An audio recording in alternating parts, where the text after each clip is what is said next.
Another variable that's really, really important to consider that can really change the scope of a workout session is rest time. So rest time, I think, is something that a lot of coaches, practitioners aren't measuring as much as they possibly should. And more specifically, it's really important to measure rest time because rest, right? The longer that you have to rest, the more ATP that the body will be able to regenerate and utilize in that next set. Okay.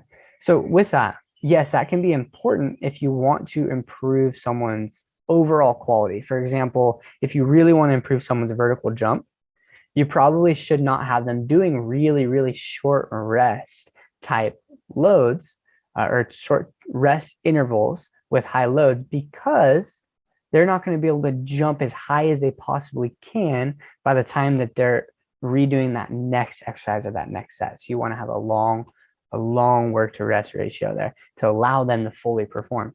Whereas if you want to apply a bioenergetic stress, right? If you want to get somebody really conditioned and improve their average power output or average force output or average movement quality, right? Then having a shorter rest time will be good because this will have more of a bioenergetic demand. So this all goes back to the needs analysis. What is the work to rest ratio of this individual? What are their needs? Are they really, really fit within the phosphagen system, but they have really, really poor cardio? Do they need better cardio? Are they still subpar with the phosphagen system? And so on. So having a really, really good needs analysis will directly translate into how you prescribe rest time. Okay? So with this, to go over this table really quickly, we have 4 primary energy system pathways. Okay, we have the phosphagen system, which occurs all out movements from 0 to 10 seconds. Proper work to rest ratio here is 1 to 12. So let's say you assign an individual a 10-second sprint, for example, a 10-second all-out sprint. To optimize the work to rest ratio with this should be 1 to 12. So that 10 seconds multiplied by 12, 120 seconds, 2 minutes. So 10 seconds on, 2 minutes off, 10 seconds on, 2 minutes off. Sounds like a long rest period, right? But if you consider all out full body stimulus, AKA a 10-second sprint somewhere around 100 meters, 80 to 100 meters, right? That's going to be a lot of stimulus and they're going to actually really need that 2 minutes to recover. And as you transition down the columns here, you can see that we work from the phosphagen system, fast glycolytic, slow glycolytic to the oxidative system.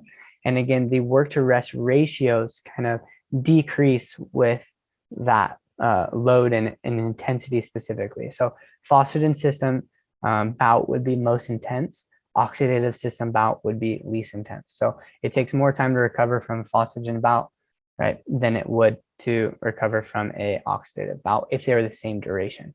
However, they have different durations.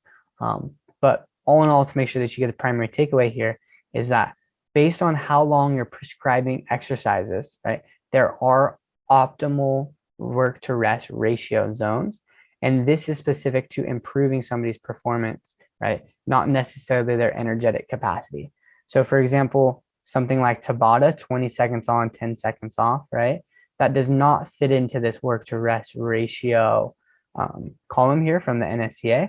However, what that's going to do is really stress the bioenergetic system, right? And so the bioenergetics will have a big functional adaptation from that. And that individual will become a lot more fit from that, from a bioenergetic standpoint, but maybe not from a peak power output or peak performance standpoint.